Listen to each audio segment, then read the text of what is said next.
Sa isang bansang puno ng ingay ng politika at kontrobersya, sino ang nagsasabi ng totoo? Sino ang nasa panig ng bayan? Welcome to Bayang Pinas, ang news channel na hindi takot maglatag ng katotohanan. Dito, pinag-uusapan natin ang mga isyong may kinalaman sa kinabukasan mo, politika, pamahalaan at ang tunay na kalagayan ng ating bansa. Hindi kami bayad, hindi kami bulag. Sa Bayang Pinas, ang boses ng mamamayan ang tunay na headline. Kaya kung sawang-sawa ka na sa mga baluktot na impormasyon at scripted na kwento, dito ka na. Dito sa Bayang Pinas, tayo ang bantay at boses ng bayan. Kung gusto mong manatiling mulat at informed, don't forget to like, share, and most importantly, subscribe dahil sa panahon ngayon, ang kaalaman ay kapangyarihan. Ito ang Bayang Pinas, balitang totoo, pusong makabayan para sa sambayanang Pilipino. Tara na't alamin ang tunay na balita. Am I right, Secretary Remulla? Yes, sir. Mr. Chairman. Thank you, Mr. Chair. Yes, sir. Yes, sir. Reaction. TVBS nagbabalik. Reaction. Napakaganda po naman pag-uusapan natin yung mga reaction. Mantagin po ninyo, si Katonyeta nagko-complain kapag natanggal ang Pangulo, ang susunod ay ang Vice Presidente, si Vice President Sara Duterte. Pinalitan natin si Ferdinand Edralin Marcos noong araw ni Cory Aquino. Anong nangyari sa atin? Noong pinalitan natin si ERAP, si GMA, anong nangyari sa atin? Baka ang hinihingi natin, akala natin makabubuti, pero sa bandang dulo, lalo pa pala tayong mapapasama. Mapapasama? Gago ka ba? Tanong lang. Oy, Katonyeta, gago ka ba? Tanong lang. Ikukumpara mo si Cory Aquino kay Sara Duterte? Ikukumpara mo si GMA kay Sara Duterte? Oy, may resibo yan. May napatunayan sa Davao yan. Saka Duterte yan. Oo. Duterte yan. Ano nangyari kay Cory? Naging puppet? Anong nangyari kay GMA? Hello, Garci. Kay Sara, hindi pwede ang korupsyon. Gusto mo ang presidente mo bangag? Oy, Katonyeta, kinakausap kita, makinig ka. Gusto mo ang presidente mo nagko-cocaine? Hindi ako nagsabi niya na ang Pangulong Duterte. Ba't ayaw niya magpo-political test dahil addict siya? Ikaw naman, Katonyeta, kung nakinabang ka sa kanila, halimbawa lang, kung ikaw ay nakinabang sa kanila, naiintindihan ka namin. Naiintindihan ka namin na pinaglalaban mo sila. Kung nakinabang ka sa mga Marcoses, sa best friend mong si Lisa Palaka, naiintindihan kita, Antonieta. Naiintindihan kita. Pero wag ka nang umaknak. Wala naman say-say, ngak-ngak mo eh. Ayaw mo Duterte, bakit ayaw mo Duterte? Dahil hindi mo pinapakinabangan? Kurap ka rin ba? Kurap ka rin, hindi. Baka yung pakinabang na binigay sa'yo, galing sa nakaw yun, ha? De, tanong lang, ha? Hindi ko sinabing nakinabang ka sa kanila.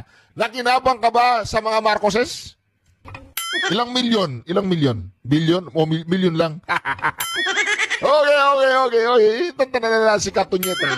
Ano mo si Katonyeta bumabanat eh. Magsisi ka na, Katonyeta. Mali ang sinamaang mong barkada. Ay, si Katonyeta. Naku po. Hindi po, tapos na po tayo dyan. Slowly. Tapos na po tayo dyan.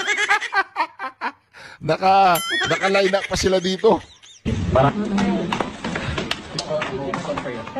I have to hold it up. Why not? You know what? We'll have the next question, please. You can follow the rule now. Ayaw po nilang magsalita si Marlica kay Trililing. Takot na takot si Bading. Ay, Bading. Si Trililing ba isang Bading? Oy, Trililing, may Bading ka ba, Bading? Ba't takot na takot ka kay Marlica? Tingnan mo natin. Ayaw, si Trililing ngayon, Si Trililing, si Duterte daw, not a hero. Ikaw ano ka? Kaning lamig, gulol.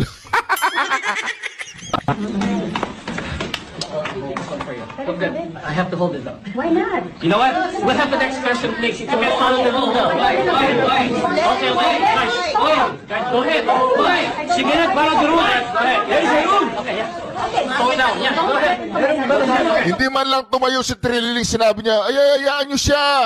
Hayaan nyo siya magtanong sa akin. Hayaan nyo. Free speech yan. Demokrasya. Hayaan nyo siya magtanong. Inutusan niya itong kalbo na to. Pigilan mo yan. Oh, talakera yan. Ay, takot po sila kay Marlica. Oy, Trililing. Si Marlica lang palang katapat mo eh. Hold on now. I have to see the senator. Okay, go ahead. Go. Easy. Go. Can we have the next question, please? No, she's asking a question. Go ahead, please. Go ahead. I'll talk to you first. I have the right. Don't ever touch me. Don't ever touch me. Security first. Get out. Security. I know my right. Tingnan po ninyo si Trililing. Nanonood si Trililing. Takot na takot siya matanong. Tatanong lang naman sa'yo, Trililing eh. May Trililing ka ba o talagang Trililing ka? Bakla ka ba, Trililing?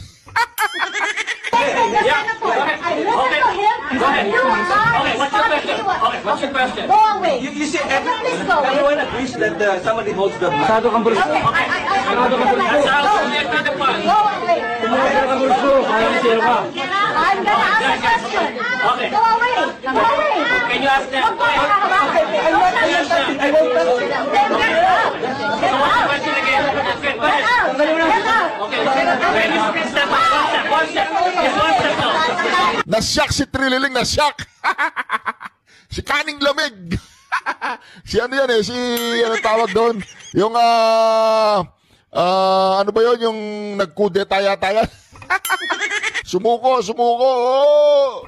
Tapos sinagip siya ni Abnoy. One step first. One step first.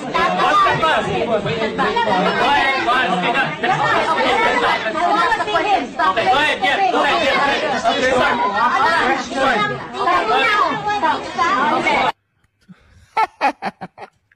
Grabe yun. Ginulo sila ni Marlica. O bakit naman gagawa ng usap ang... Hoy, meron na po tayong pambasang tanga. Meron tayong pambasang bobo. Kani-kanina lang ipinanganak ang isang pambasang tanga. Hindi ko alam ang pangalan nito eh. Tanga daw eh, tanga. Pagka po ninyo, pambasang tanga ng Pilipinas. bakit naman gagawa ng usap ang asawa ko? Para lang makakuha sila ng ipupukol sa akin? Pero hindi Ganyan ho, nakarumi. hindi ho ba dapat Senator manggaling din sa inyo ang delikadesa na uy, yung asawa ko ano nito eh, kumbaga nagsiservisyo dito, meron siyang kumbaga transaction dito, hindi kaya marapat na ako dumistansya muna.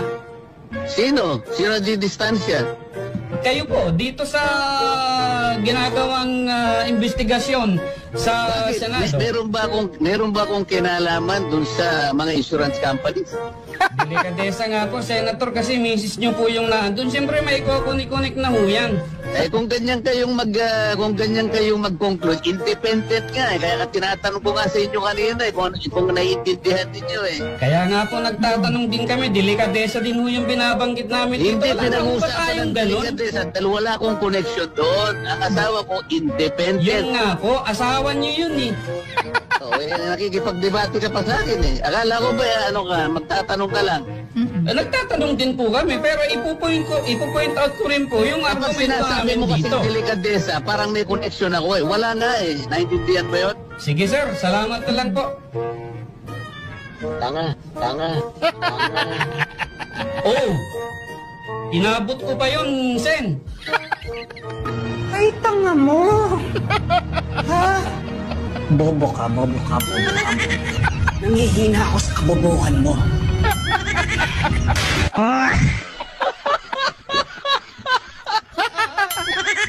Meron po siguro talagang mga taong pinanganak na tanga.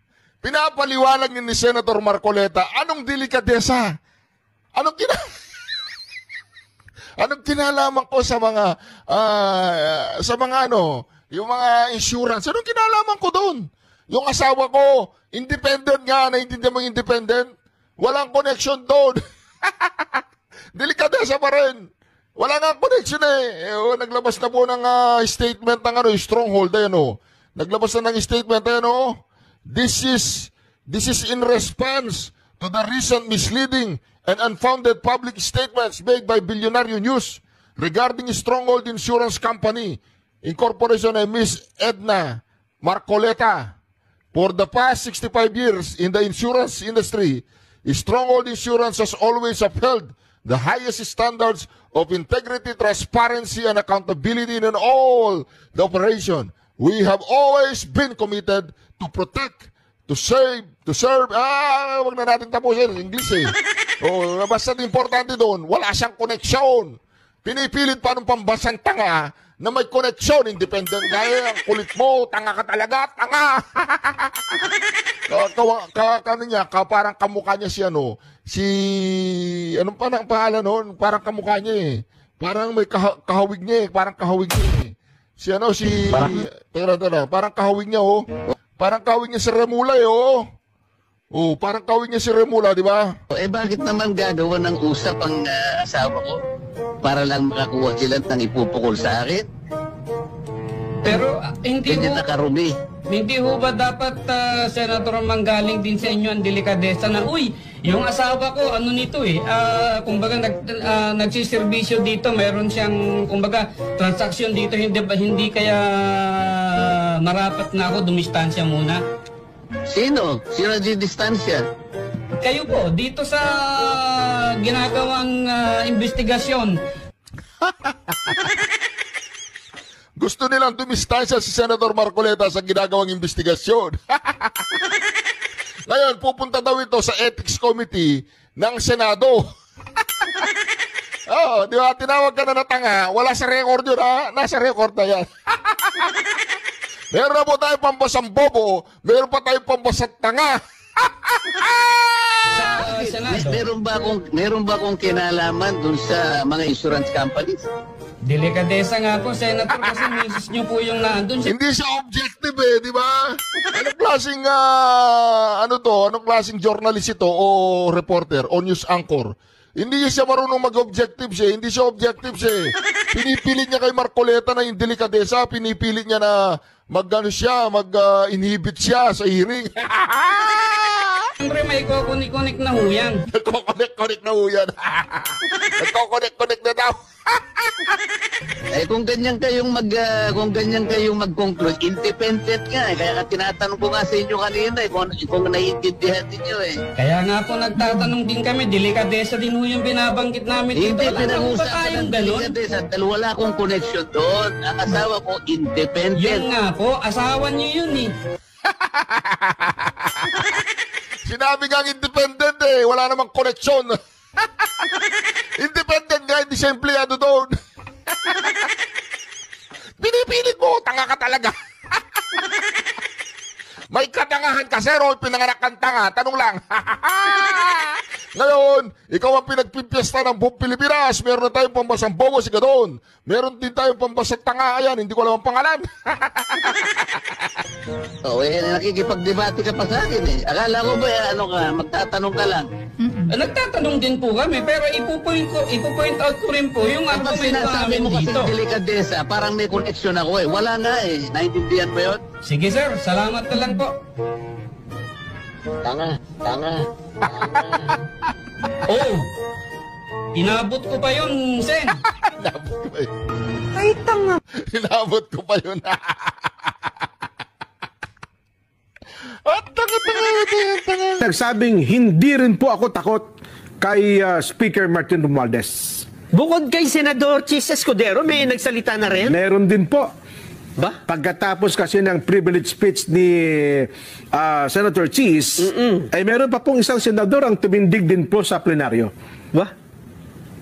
At ito po naman ay sa katauhan ni Senador Rodante Marcoleta. Talaga? Gusto mong mapakinggan? Sige. Okay. I like this, guys. Para sila 2 puntos. Talaga? Huwag po kayong magatubiling mag-subscribe sa Saganang Mamamayan, ha? Ako, nakasubscribe na yata dyan, eh. Parang sila lang ang sinubscribe ko, eh. Saganang Mamamayan, mabuhay kayo. Long live Saganang Mamamayan. Number 1 fans po ninyo, Reaction TV PH. Huwag po kayong magkatubili, ha? Mag-subscribe po kayo. Saganang Mamamayan. Huwag na po kayong manood ng... hindi po ako iglesia, ha? Huwag na po kayong manood kung sa mga fake news channel. Diyan lang tayo sa Saganang Mamamayan. Tunay na balita. Walang kinikilingan. merong pinoprotektahan yung kanilang vitamin C. Vitamin C ba yun? Basta, sa ganang mamamayan lang tayo, all the way. Pakinggan natin ang bahagi ng pahayag ni Senador Rodante Marcoleta. Rodante Marcoleta is recognized. Marami pong salamat, Mr. President. Ako po ay tumatayo ngayon para sa isang usaping pampersonal at pangkalahatang pribilehyo. Ginoong Pangulo, ang gulo-gulo na po natin. Ito pong huling pagdinig sa Blue Ribbon Committee na kung saan ay lumabas po ang isang testigo na nagngangalang Master Sergeant Orly Gutesa. Ako po ay nabansagan na kulang po sa kortesiya. Para sa akin po ay hindi po tama na nagpapasaringan po tayo ng ganun. Iisa po ang ating layunin. Hindi po tayo magkakalaban sa layunin na matuntun po natin ang pinaka-problema kung bakit nasadlag po ang ating bansa sa ganitong kalagayan. Hindi ko naman po kasalanan ako po'y hanapin ni Sergeant Gutesa. Hindi ko po siya kilala eh. Hindi ko po kasalanan kung ako po ang hinanap niya at hindi iba. Nung pong makita ko po yung kanyang salaysay, ang sabi ko lamang po sa kanya ay, kung malakas ang loob mo talaga at naniniwala kang dapat mong gawin ito para sa iyong bansa, dalawa lang ang pwede mong gawin para sa akin. Ipanotaryo mo yan at kung malakas ang loob mo bukas ng umaga bago mag alas 9, kailangan nandun ka na sa Senado. Alam po yung notaryo, para sa akin lang po yun eh. Gusto ko lamang siyang testingin kung talagang totoo nga ang kanyang mga gustong banggitin.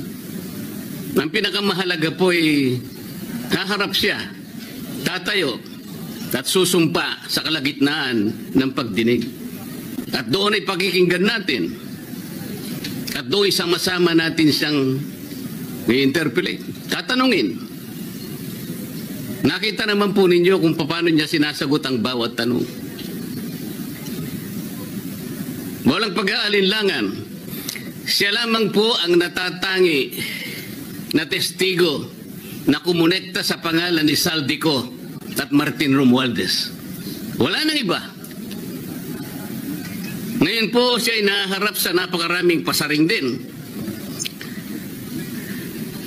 Bakit po ako ay walang kortesiya? Hindi po ba ako ay humingi ng panahon sapagkat hindi ko naman po alam kung talagang darating siya nung araw na yon, kaya hindi na po ako nagsabi. Gusto ko talagang paniwala ang darating siya. Dumating nga po siya, kaya ako siya inilabas. Pero kung pag-uusapan po ay kortesiya, balikan po natin ang mga nangyari. Nung ako po ay chairman pa ng Blue Ribbon Committee, nagkaroon po ng pagdinig. Unang pagdinig ay August 19, 2025. Isang araw bago po nagkaroon ng pagdinig ang Blue Ribbon Committee, ang ating pong kasama, si Senador Lacson, ay nagkaroon po ng posting. Sa Twitter yata ito, hindi po ako sanay dito eh. Babasahin ko po, August 20, 2025. The Senate Blue Ribbon Committee hearing yesterday is akin to the cart going ahead of the horse. Had the cart waited one day, it would not have missed the details of the truth about the many substandard ghost projects and more that will be exposed in my privileged speech today. Yun po ba ay courtesy din? Sa akin pong palagay, hindi dapat po nagkaroon ng ganitong pagpapasaring. Alam ko po ba kung sino-sino ang tatayo para mag-deliver ng privilege speech? Matagal ko na pong sinabi noon kung kailan po ang pagdinig. Wala po akong itinago. Ngunit kung sasabihin na kung naghintay kami ng isang araw, ay mas marami pa sanang mga detalye at katotohanan ang naihayag. Hindi po ba sinabi ko sa inyo noon, mismong Pangulo ng Republika ng Pilipinas ang nagbigay sa akin ng USB na nandun po lahat ang mga proyektong pinaghihinala na ghost projects. Ayaw ko lamang pong ilabas ng isa-isa sapagkat sa aking pagkakaalam noon, Ginoong Pangulo, mali din po yung binigay na mga coordinate sapagkat ang pinagbasihan nila yung MYPS, hindi yung PCMA, na palagi ko pong binabanggit. Sapagkat kahit na po yung mga binanggit na projects ng ating kasama, salig po sa mga maling coordination eh. At saka konti lang, pinili lang. Nagkataon lang po maganda nga talagang pagkakapresent sapagkat kulang na lang po yung cinematography at saka screenplay. Kung meron pa lang sanang sound effects, baka nandun yun eh.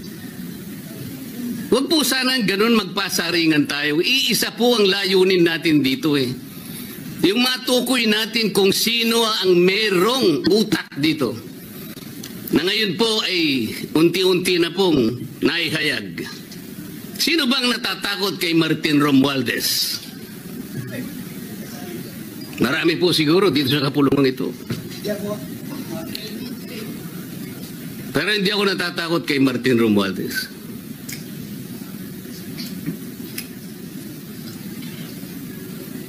Ngayon po, kino-question po yung notarization ng statement ni Gutesa. Dahil yung babae po... Papakita kasi yung ano dyan,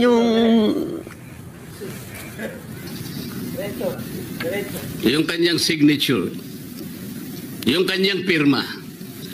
Nandyan po ba yung assistant natin para ipakita po natin? Ayan po yung huling bahagi ng dokumentong ninotaryo doon sa opisina ng abogadang babae na ngayon ay tinatalikuran niya ang kanyang pirma. Doon sa right side po, ayan po yung ninotaryo sa dokumento ni Gutesa. Yung kaliwa po ay iba pong dokumento. Tingnan po ninyo yung pagkakahawig.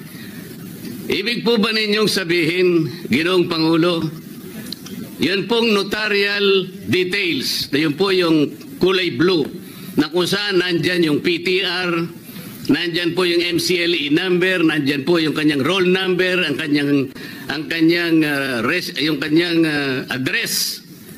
Nakuha po ba ni Gutesa mula sa opisina ng abogada at in-stamp niya? Pagkatapos po yung detalye na nasa bandang kaliwa na kung saan makikita nyo document number, page number, book number, series of 2025.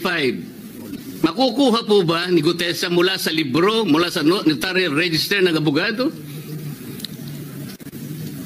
Paano niya makukuha? Tingnan po ninyo yung kabila, ganun din. Bakit po natin hahanapan ngayon si Gutesa at sasabihin pa natin dahil lamang tinalikuran ng babaeng nagnotaryo ang kanyang pirma? Pangkaraniwan na po kasi, Ginoong Pangulo, kahit pumunta kayo sa maraming lugar na kung saan nagnotaryo, hindi nyo po makikita ron ang abogado.